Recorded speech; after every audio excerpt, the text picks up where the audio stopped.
Hey everybody, this is Kit with Kit's Cars. Today I'm going to be talking about lease buyouts and getting out of a lease.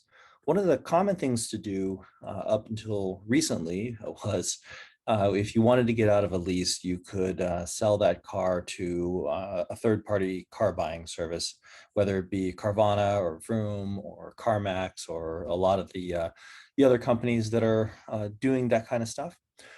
Because of the shortage of new cars, used car prices have gone through the roof over the last probably 8 months or so. And what's happened is that people are suddenly realizing that they have either positive equity or they actually make a profit on some of the cars they leased prior and are sitting on money and looking to get rid of it. And a lot of the times, the easiest way to do that is to sell it directly to a third party. What I'm learning is a new trend is that the captive financing companies for a lot of auto manufacturers are now no longer allowing third-party lease buyouts. What this means is that in order for you to sell a lease to someone, you either have to pay off the lease in its entirety and sell it. In California, boy, that is a pain because you have to actually transfer the title in 10 days, or you owe sales tax on that, and the buyer has to pay that sales tax again. So that makes most of these transactions difficult at best.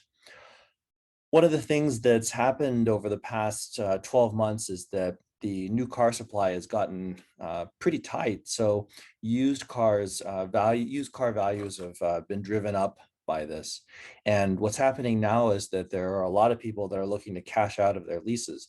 They actually have either built up some equity in their leases, or the values of their cars have increased such that they're looking to, if you're looking to get out of a lease, sometimes you can sell it to a third party and actually come out ahead.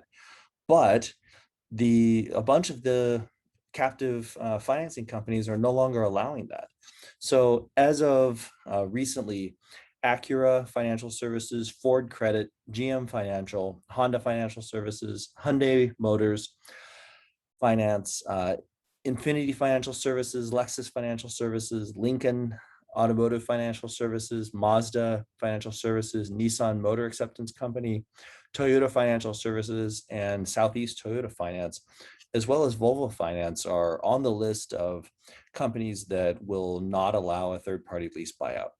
What this means is that you have to buy the car and then sell it after you've completed the title transfer, which is not a lot of fun. Plus, it requires you to have the cash in your pocket to pay off that lease, and it sometimes requires you to pay sales tax twice. So, in a lot of states, this doesn't affect you nearly as much, but in California especially, this is going to make getting out of a lease early way more painful. So what I actually expect is happening is that the captive finance companies are realizing that their used cars are way more valuable to the dealerships to sell, and that they'll make more money if they can get those cars back. So they're being a little bit greedy. What's happened before is that there hasn't been such a glut of cars on the market that they've needed to instantiate these things, or these restrictions on what you can do. And you certainly can make the argument that, well, you don't actually own the car anyway. It's actually owned still by the leasing company. It's not your equity, it's theirs. But as someone who has transferred in and out of leases quite a bit and finds that that the ability to sell it to a third party is a really good option at times, I'm pretty sad that the market is going this way. I suspect that once the pandemic is eased up and the shortage of new cars are over, that we'll see used car prices return to earth. It'll make, number one, it'll make this whole option a lot less appealing for you to sell a car to a third party, but it also make it so that it is less advantageous for the manufacturers to get all of the cars back as well.